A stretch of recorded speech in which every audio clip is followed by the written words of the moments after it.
lauréate frugivore. C'est ça. Merci. Oh, lourd. Bon, bah. Ouais, ah, aussi, pardon, merci. Je peux poser ça là en attendant. Je crois si vous en voulez pas. Hein.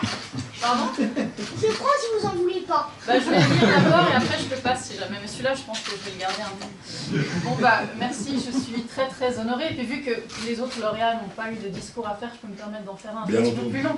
C'est super. Bah, je suis particulièrement reconnaissante d'un tel honneur pour un simple mot en fait qui a été effectivement isolé, exclu et incompris, celui de la survie, alors que j'aurais dû utiliser le terme de réorientation. Je m'en excuse, c'est une grave erreur de ma part.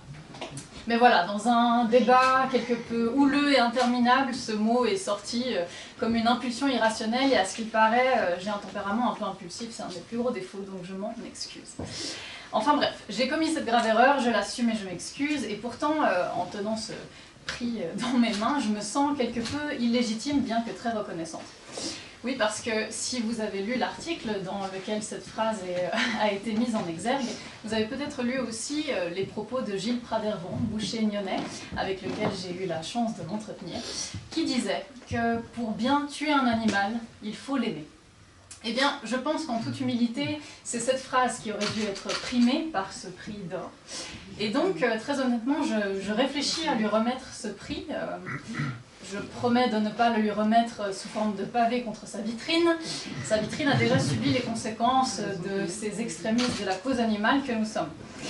Et donc, je pense effectivement peut-être le lui remettre, bien que cet objet ferait un pavé assez idéal, il faut l'admettre. Je vais plutôt le garder comme objet de reconnaissance, plutôt comme arme de lutte. À ce titre, je tiens à remercier les personnes sans qui je n'aurais pas la chance de me retrouver face à vous aujourd'hui, et sans qui je n'aurais pas eu la chance de rencontrer ce personnage aussi doux que subtil qu'est Monsieur Pradervon. Je pense bien entendu à Madame Camille Kraft et Monsieur Romaric Hadou, journalistes du 24 heures, qui nous ont accompagnés et supportés surtout durant cet échange assez infernal, et qui ont retranscrit un article photo à l'appui en double page du 24 heures. Mais surtout, je tiens à dédier ce prix à des personnes vraiment sans qui ma présence n'aurait aucun sens. Ce sont les vitrines.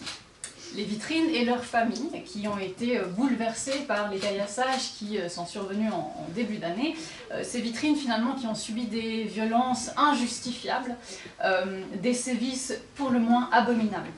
Et tout cela sous le coup de l'impulsion et la colère de ces extrémistes de la cause animale, ces terroristes de la compassion universelle et de l'égalité, qui se sont déchaînés gratuitement contre ces vitrines sans défense et qui ont ému la Suisse entière.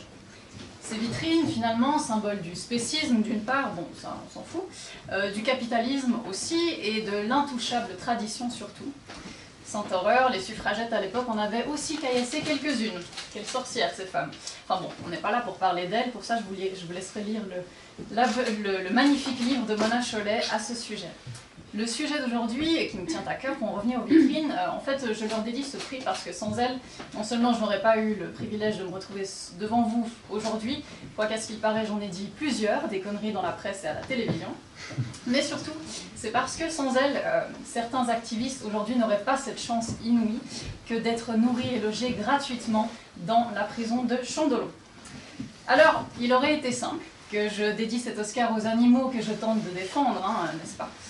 Mais puisque la simplicité et le respect des règles ne sont pas vraiment mon fort, je le dédierai à ces pauvres vitrines, à leurs familles brisées par ces blessures incurables, et à toutes les institutions qui exploitent, abattent et commercialisent ces animaux dont finalement tout le monde se fout, n'est-ce pas? Eux, finalement, ils n'avaient qu'à naître humains et arrêter de faire semblant de souffrir, ça nous arrangerait bien. Les vitrines et la tradition, c'est plus important.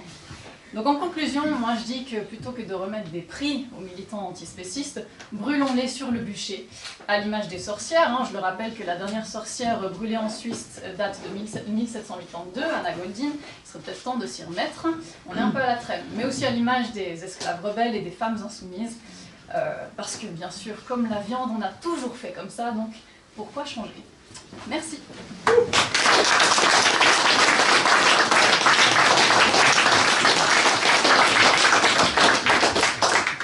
Nous remercions la lauréate du Grand Prix